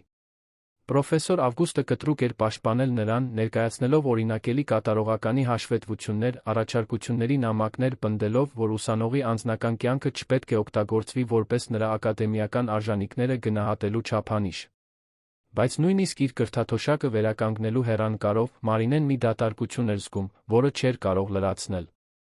Ռաֆայելը կտրուկ էր հեռացել։ Նա արգելափակել էր նրա համարը, չէր պատասխանում հաղորդագրություններին, ամբողջությամբ անհետացել էր։ Եվ թե Մարինեն փորձում էր իրեն համոզել, որ այդպես ավելի լավ էր, որ նա ճիշտ ընտրություն էր կատարել, պաշտպանելով իրեն, նրա մի մասը չէր կարողանում ներել նրան, այն հեշտությամբ, որով նա իրեն մի կողմ էր դրել։ Ջուլիան փորձում էր ուրախացնել նրան, դուրս տանելով, ուրիշ ընկերների հետ ծանոթացնելով, նրա ժամանակը լցնելով գործունեությամբ։ Բայց Մարինեն իր նախկինի միայն ստվերն էր։ Այն լույսը, որը փայլում էր նրա աչքերում, երբ նա վերադարձել էր Սանա լճի ափերից, մարել էր, փոխարինվելով հոգնած հրաժարականի արտահայտությամբ։ Ռաֆայելը, իր ելույթների պարտականությունների աշխարհում, նույնպես թուլանում էր։ Ալվարո Մանուկյանը ստացել էր այն, ինչ ուզում էր։ Որդին վերադարձել էր իր ուղուն, մասնակցելով սոցիալական միջոցառումներին Իզաբելի կողքին, ով իրեն ներկայացնում էր որպես նրա ընկերուհի, թե Ռաֆայելը երբեք չէր հաստատել հարաբերությունների վերականգնումը։ Արտաքին աշխարհի համար ամեն ինչ կատարելապես նորմալ էր թվում։ Բայց ով կնայեր Ռաֆայելի աչքերին, կտեսներ պարտված մարդու, զրկված ցանկացած կենսունակությունից։ Հենց այդ իրադարձություններից մեկի ժամանակ Մանուկյանների ընտանիքի հիվանդանոցների ցանցի կողմից կազմակերպված բարեգործական գալա ընթրիքի ժամանակ ամեն ինչ սկսեց փոխվել։ Սրահը լի էր Երանի հասարակության կարևոր դեմքերով, բոլորը հագնված էին իրենց լավագույն հագուստներով, շամպայն էին խմում, կապեր էին հաստատում։ Ռաֆայելը կանգնած էր Իզաբելի կողքին, ով աշխույժ զրուցում էր գործարարների մի խմբի հետ, երբ նա տեսավ մի բան, որը ստիպեց նրան սառչել։ Մարինեն այնտեղ էր։ Հագած մատուցողուհու պարզ համազգեստ, բաժակների սկուտեղ կրելով։ Մի պահ Ռաֆայելը մտածեց, որ հալյուցինացիա է տեսնում, որ նրան տեսնելու իր ցանկությունը միրաժ է ստեղծել։ Բայց ոչ։ Դա նա էր։ Մարինեն ժամանակավոր աշխատանք էր գտել որպես մատուցողուհի, օգնելու վճարել հաշիվները, մինչ կրթաթոշակը կասեցված էր։ Եվ ճակատագրի հեգնանքով նրան նշանակել էին աշխատել այդ միջոցառմանը։ Երկուսի աչքերը հանդիպեցին սրահի մյուս կողմից։ Մարինեն կանգ առավ ճանապարհի կեսին, սկուտեղը թեթակի դողում էր նրա ձեռքերում։ Ռաֆայելը զգաց, որ սիրտը արագանում է, բոլոր այն պաշտպանությունները, որոնք նա կառուցել էր վերջին շաբաթներին, ակնթարթորեն փլուզվեցին։ Իզաբելը նկատեց նրա փոփոխությունը, հետեց նրա հայացքին, շուրթերը չարամիտ ժպիտով կորացան, երբ նա ճանաչեց Մարինեին։ Դա նա է, չէ՞, շշնջաց Իզաբելը, թունավոր։ Ամբողջ այս դրամայի պատճառը։ Ինչպիսի անհեթեթություն, Ռաֆայել։ Նա հիմա խմիչքներ է մատուցում իրեն պահելու համար։ Դու իսկապես ուզեցիր ամեն ինչ դեն նետել դրա համար։ Ռաֆայելը չպատասխանեց։ Նրա աչքերը մնացին հառած Մարինեին, ով հայացքը շեղեց շարունակեց քայլել, բաժակներ բաժանելով հյուրերին։ Նա դիտեց նրան սրահում շրջելիս, միշտ հեռու մնալով իրենից, միշտ խուսափելով նորից հանդիպել նրա հայացքին։ Բայց Ռաֆայելը ոչինչ չէր կարող մտածել։ Նա պետք է խոսեր նրա հետ։ Նա պետք է բացատրեր։ Նա պետք է ասեր, որ իր կյանքի ամենամեծ սխալն էր գործել։ Երբ Մարինեն նորից անցավ նրա մոտով, Ռաֆայելը ներողություն խնդրեց Իզաբելից, գնաց նրա կողմը։ Մարինեն նկատեց արագացրեց քայլերը, գնալով դեպի խոհանոց։ Ռաֆայելը հետեց նրան, անտեսելով հյուրերի հետաքրքրասեր հայացքները։ Նա հասավ նրան միջանցքում, որը տանում էր դեպի սպասարկման տարածք։ Մարինե, կանչեց նա, ձայնը շտապողականությամբ լի։ Նա կանգ առավ, բայց չշրջվեց։ Մի արա դա, Ռաֆայել։ Խնդրում եմ։ Նա մի քանի քայլ արեց։ Ես պետք է խոսեմ քեզ հետ։ Մարինեն վերջապես շրջվեց, Ռաֆայելը տեսավ արցունքները փայլում նրա աչքերում, թե նա հրաժարվում էր թույլ տալ դրանք թափվել։ Խոսելու ոչինչ չկա։ Դու ամեն ինչ շատ պարզեցրիր։ Ես սխալվել էի։ Բառերը դուրս եկան, մինչ նա կկարողանար մտածել։ Մարինեն գլխով արեց։ Ոչ։ Դու ճիշտ էիր։ Մենք տարբեր աշխարհներից ենք։ Ես այստեղ չեմ պատկանում։ Նայիր ինձ, Ռաֆայել։ Ես խմիչքներ եմ մատուցում, մինչ դու մրցանակներ ես ստանում։ Սա է իրականությունը։ Ես չեմ ուզում այդ իրականությունը, ասաց Ռաֆայելը, մեկ քայլ անելով դեպի նա։ Ես ուզում եմ քեզ։ Ես ուզում եմ արթնանալ քո կողքին, ուզում եմ լսել քո հետազոտությունների մասին, ուզում եմ քեզ հետ տանել Սանա լճի ափեր, ուզում եմ իրական կյանք կառուցել։ Ոչ թե այս կեղծիքը, որում ապրում եմ։ Մարինեն զգաց, որ արցունքները վերջապես թափվում են։ Դու ինձ ցավեցրիր, Ռաֆայել։ Ինձ մենակ թողեցիր, երբ ես քեզ ամենից շատ էի կարիք ունենում։ Ես գիտեմ։ Եվ ես իմ կյանքի մնացած մասը կփորձեմ շտկել դա, եթե ինձ հնարավորություն տաս։ Մինչ Մարինեն կկարողանար պատասխանել, խոհանոցի դուռը բացվեց, մի վերահսկիչ հայտնվեց, զայրացած նայելով նրան։ Դու պետք է աշխատեիր, ոչ թե հյուրերի հետ խոսեիր։ Մարինեն արագ սրբեց արցունքները։ Կներեք։ Ես արդեն վերադառնում եմ։ Նա նորից նայեց Ռաֆայելին, ցավի շփոթության խառնուրդ նրա աչքերում, վերադարձավ սրահ։ Ռաֆայելը մնաց այնտեղ, անշարժ, իմանալով, որ պետք է արմատական բան աներ, մի բան, որը միանգամից կփոխեր այդ պատմության ընթացքը։ Եվ հենց դա էլ արեց։ Նա վերադարձավ սրահ, ուղիղ գնաց բեմ, որտեղ միջոցառման կազմակերպիչները ելույթներ էին ունենում, շնորհակալություններ հայտնում։ Նա բարձրացավ աստիճաններով, վերցրեց խոսափողը, ապշած մարդու ձեռքից շրջվեց դեպի հանդիսատեսը։ Սրահում բացարձակ լռություն տիրեց։ Ալվարո Մանուկյանը նստած գլխավոր սեղանի մոտ անմիջապես վեր կացավ, դեմքին կատաղած։ Արտահայտություն։ Ռաֆայել, իջիր այնտեղից հիմա, հրամայեց նա, ձայնը ցածր, բայց սպառնալից։ Ռաֆայելը անտեսեց հորը ուղիղ նայեց այնտեղ, որտեղ կանգնած էր Մարինեն, սրահի անկյունում, սկուտեղը մոռացված ձեռքերում, աչքերը լայն բացված։ Իմ անունը Ռաֆայել Մանուկյան է, սկսեց նա, ձայնը հաստատուն պարզ։ Եվ ես ամբողջ կյանքում արել եմ այն, ինչ ուրիշներն էին ինձանից սպասում։ Հետել եմ այն ուղիներին, որոնք ինձ համար գծագրել էին, հպարտությամբ կրել եմ ազգանունը, անթերի կարիերա եմ կառուցել։ Բայց այդ ամենում մոռացել եմ ապրել։ Մոռացել եմ մարդ լինել։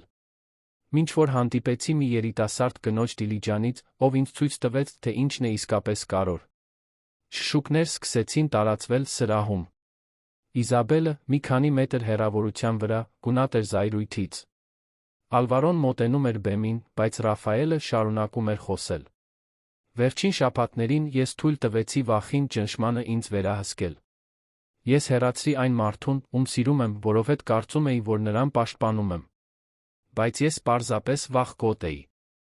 Եվ այսօր, տեսնելով Մարինեին այստեղ ստիպված աշխատել որպես մատուցողուհի, գոյատելու համար, մինչ նրա կրթաթոշակն անարդարացիորեն հարցականի տակ է դրվում իմ հետ նրա կապի պատճառով, ես հասկացա, որ այլս չեմ կարող ապրել այս սուտը։ Մարինեն այժմ բացահայտ լացում էր, ձեռքերը բերանին։ Ռաֆայելը իջավ բեմից քայլեց դեպի նա, ապշած ամբոխի միջով։ Երբ նա հասավ նրա դիմաց, բռնեց նրա ձեռքերը։ Մարինե, դու ամենաանհավանական մարդն ես, ում երբե հանդիպել եմ։ Քո խելքը, քո ուժը, քո բարությունը։ Դու արժանի ես աշխարհին։ Եվ ես ուզում եմ իմ կյանքն անցկացնել, փորձելով քեզ դատալ։ Ոչ թե փողով կամ կարգավիճակով, այլ սիրով, հարգանքով, իսկական գործընկերությամբ։ Շուրջ բոլորի մարդիկ լիովին լուռ էին, դիտելով տեսարանը, կարծես ֆիլմ լիներ։ Մարինեն նայեց Ռաֆայելին, այդ հայացքի մեջ կար ամբողջ սերը, ամբողջ ցավը, ամբողջ հույսը։ Վստահ ես, հարցրեց նա, ձայնը դողդոջուն։ Դու ամեն ինչ կկորցնես։ Ոչ, պատասխանեց Ռաֆայելը, շուրթերին նուրբ ժպիտ ձավորվելով։ Ես ամեն ինչ կշահեմ։ Նրանք համբուրվեցին այնտեղ, սրահի մեջտեղում, հյուրերի ցնցված որոշ հուզված հայացքների ներքո։ Երբ բաժանվեցին, Ռաֆայելը բռնեց Մարինեի ձեռքը, նրան տարավ դեպի ելքը։ Բայց մինչ դուրս գալը, նա շրջվեց դեպի հայրը, ով կանգնած էր բեմի մոտ, դեմքը կարմիր զայրույթից նվաստացումից։ Հայր, ես հրաժարվում եմ, ասաց Ռաֆայելը, ձայնը հանգիստ, բայց հաստատուն։ Ես հրաժարվում եմ հիվանդանոցներում զբաղեցրած պաշտոնից, հրաժարվում եմ ազգանունից, որպես իշխանության խորհրդանիշ, հրաժարվում եմ այն ամենից, ինչ դու կառուցել ես, սպասելով, որ ես կշարունակեմ։ Ես կկառուցեմ իմ սեփական կյանքը, իմ ձով։ Ալվարոն բերանը բացեց պատասխանելու, բայց բառերը դուրս չեկան։ Ռաֆայելը Մարինեն ձեռք ձեռքի բռնած դուրս եկան սրահից, թողնելով ետում ելույթների աշխարհը մտնելով անորոշ, բայց հնարավորություններով լի ապագա։ Հաջորդող ամիսները վերակառուցման էին։ Համալսարանը, հանրային կարծիքի պրոֆեսորների մոբիլիզացիայի ճնշման տակ, որոշեց դադարեցնել հետաքննությունը, վերականգնել Մարինեի կրթաթոշակը։ Էթիկայի խորհուրդը վերջնականապես կարճեց Ռաֆայելի գործը, հաստատելով, որ նրա մասնագիտական վարքագծում որևէ անկանոնություն չկար։ Բայց սոցիալական հետանքները ծանր էին։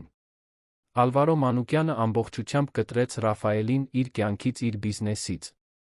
Իզաբելը, կատաղած նվաստացած, օգտագործեց իր կապերը, փորձելով դժվարացնել Ռաֆայելի մասնագիտական կյանքը, բայց առանց մեծ հաջողության։ Ռաֆայելը Երանի արևելյան հատվածում փոքր բնակարան վարձեց, հեռու այն շքեղությունից, որին նա սովոր էր։ Նա սկսեց աշխատել համայնքային կլինիկայում, սպասարկելով ցածր եկամուտ ունեցող ընտանիքներին։ Սկզբում դա ցնցում էր։ Նա սովոր էր ընտանեկան հիվանդանոցների անթերի կառուցվածքին, նորագույն սարքավորումներին, հիվանդներին, ովքեր կարող էին վճարել ցանկացած բուժման համար։ Բայց այնտեղ, պարզ կլինիկայում, սահմանափակ ռեսուրսներով հիվանդներով, ովքեր հաճախ նույնիսկ դեղորայքի համար գումար չունեին, Ռաֆայելը նորից բացահայտեց այն, ինչ նրան բժշկություն էր բերել առաջին հերթին։ Օգնելու, մարդկանց կյանքում փոփոխություն մտցնելու ցանկությունը։ Մարինեն շարունակեց իր ուսումը նորոգված նվիրումով։ Նրա հետազոտությունը Սանա լճի ափերի պահպանության վերաբերյալ ճանաչում ստացավ, նա սկսեց դասախոսություններ կարդալ ծայրամասային հանրակրթական դպրոցներում, շրջակա միջավայրի մասին գիտելիքներ փոխանցելով այն երեխաներին, ովքեր, ինչպես ինքը, համեստ ծագում ունեին, պետք է հավատային, որ հնարավոր է մեծ երազել։ Միասին, Ռաֆայելը Մարինեն սկսեցին պլանավորել մի նախագիծ, որը կմիավորեր երկուսի կրքերը։ Շարժական կլինիկա, որը բժշկական օգնություն բնապահպանական կրթություն կհասցներ Աղստ գետի ափերի համայնքներին։ Դա երկարաժամկետ աշխատանք կլիներ, կպահանջեր մեծ ջանքեր, սահմանափակ ռեսուրսներ, բայց դա մի բան էր, որն իմաստ ուներ, մի բան, որը նպատակ ուներ։ Ալվարոյի հետ հաշտեցումն անսպասելիորեն եկավ։ Բաժանումից 6 ամիս անց, պատրիարքը ինֆարկտի սկիզբ ունեցավ։ Հենց Ռաֆայելն էր, ով զանգ ստացավ հիվանդանոցից, առանց վարանելու, գնաց այնտեղ։ Նա հորը գտավ անկողնում, գունատ խոցելի, մի պատկեր, որը շատ տարբեր էր այն ավտորիտար մարդուց, ում նա միշտ ճանաչել էր։ Ալվարոն նայեց որդուն, տասնամյակների ընթացքում առաջին անգամ, նրա աչքերում սառնությունից բացի այլ բան կար։ Ես շատ կոշտ էի քեզ հետ, ասաց նա, ձայնը թույլ։ Ես փորձեցի քեզ ձավորել իմ կերպարով, չհասկանալով, որ գործընթացում քեզ ոչնչացնում էի։ Ռաֆայելը բռնեց հոր ձեռքը, այդ հպման մեջ կար ներումը։ Հայր, ինձ պետք չէ այն կայսրությունը, որը դու կառուցել ես։ Բայց ինձ պետք է իմ հայրը։ Մարդը, ոչ թե գործարարը։ Ալվարոն դանդաղ գլխով արեց, լուր արցունքները հոսում էին նրա դեմքով։ Մարինեն ճիշտ էր, շշնջաց նա։ Դու գտել ես մի բան, որն ավելի արժեքավոր է, քան այն ամենը, ինչ ես կարող էի քեզ տալ։ Հաջորդող ամիսներին հոր-որդու հարաբերությունները սկսեցին վերակառուցվել, դանդաղ, զգուշորեն։ Ալվարոն երբեք չէր դառնա այն մարդը, որը նախկինում էր։ Մահվան շեմին գտնվելու փորձը նրան փոխել էր։ Նա սկսեց հեռանալ բիզնեսից, պատվիրակելով պարտականությունները, առաջին անգամ իրեն թույլ տվեց մտածել շահույթից, ընդլայնումներից բացի այլ բաների մասին։ Ռաֆայելը Մարինեն ամուսնացան պարզ արարողությամբ Աղստ գետի ափերին, Դիլիջանում։ Միայն մտերիմ ընկերներն ու ընտանիքի անդամներն էին ներկա։ Ջուլիան հարսնաքույր էր, պրոֆեսոր Ավգուստը անցկացրեց ոչ պաշտոնական արարողությունը, բոլորի զարմանքին, Ալվարոն ներկա էր։ Նա մեծ ելույթներ չունեցավ, չփորձեց առաջնորդել։ Նա պարզապես գրկեց որդուն, շշնջաց, որ հպարտ է նրանով։ Եվ այս անգամ դա ճիշտ էր։ Կյանքը, որը Մարինեն Ռաֆայելը միասին կառուցեցին, շքեղ չէր։ Նրանք ապրում էին համեստ բնակարանում, կիսում էին տնային գործերը, ամսվա վերջում դժվարությամբ էին հաշիվները հանգեցնում։ Բայց ամեն առավոտ նրանք արթնանում էին միասին, սուրճ էին խմում, խոսելով օրվա պլանների մասին, գնում էին իրենց աշխատանքներին, իմանալով, որ փոփոխություն են մտցնում։ Մարինեն դարձավ իր ոլորտի հեղինակություն, հրատարակեց հոդվածներ, ստացավ հետազոտական կրթաթոշակներ։ Ռաֆայելը սիրվեց այն համայնքում, որտեղ աշխատում էր, հայտնի ոչ թե իր կրած ազգանունով, այլ այն նվիրումով, որով նա բուժում էր յուրաքանչյուր հիվանդի։ Եվ երեկոներին, երբ նրանք հոգնած, բայց գոհ վերադառնում էին տուն, նստում էին բնակարանի փոքրիկ պատշգամբում, դիտելով քաղաքի լույսերը, հիշում էին այն ճանապարհը, որն անցել էին։ Դժվարությունները, կորուստները, մարտերը։ Բայց նա հաղթանակները, ձեռքբերումները, այն քաջությունը, որ նրանք ունեցան, ընտրելու սերը ամեն ինչից վեր։ Մարինեն երբեմն բռնում էր Ռաֆայելի ձեռքը, ասում. «Զղջում ես»։ Եվ նա միշտ նույն կերպ էր պատասխանում. «Քեզ հանդիպելու համար»։ Երբեք։ «Քեզ ընտրելու համար»։ Երբեք։ Ամեն ինչից հրաժարվելու համար քո պատճառով։ Դա իմ կյանքի լավագույն որոշումն էր։ Որովհետև ի վերջո նրանք սովորել էին ամենակարևոր դասը, որ կյանքի իրական արժեքը ոչ թե այն է, ինչ դու կուտակում ես, այլ այն, ինչ դու դառնում ես։ Ոչ թե այն ելույթներում է, որոնք պահպանում ես, այլ այն ճշմարտություններում, որոնք համարձակվում ես ապրել։ Եվ որ սերը, երբ այն իրական է, երբ այն կառուցված է հարգանքի, հիացմունքի, իրական գործընկերության վրա, ունակ է դիմակայել ցանկացած փոթորիկի, հաղթահարել ցանկացած խոչընդոտի, երկու կյանքը վերածել մի պատմության, որն արժե պատմել։ Պատմության ավարտը, սիրելի ունկնդիրներ, հուսով ենք, որ Մարինեի Ռաֆայելի պատմությունը շոշափել է ձեր սիրտը։ Եթե դուք հուզվել եք այս երկու էակների ճանապարհից, ովքեր սիրո մեջ գտան ուժը, մարտահրավեր նետելու կանոններին կառուցելու իրական կյանք, դրեք ձեր լայքը, բաժանորդագրվեք ալիքին, մեկնաբանություններում պատմեք, թե ինչն է ձեզ ամենաշատը տպավորել։ Ամեն օր մենք ներկայացնում ենք նմանատիպ ինտենսիվ պատմություններ, որոնք բացահայտում են մարդկային հոգու ամենախորը կողմերը, որոնք ցույց են տալիս, թե ինչպես սերը կարող է փոխել ճակատագրերը, ինչպես անկեղծ լինելու քաջությունը կարող է ամեն ինչ փոխել։ Հաղթահարման գրքի դժվար ընտրությունների ավարտների պատմություններ, որոնք ստիպում են մեզ հավատալ, որ արժե պայքարել այն բանի համար, ինչն իսկապես կարևոր է։ Սպասում ենք ձեզ հաջորդ դրվագում, մեկ պատմությամբ, որը կհուզի ոգեշնչի։ Շատ շնորհակալ ենք մեզ հետ այսքան հեռու լինելու համար։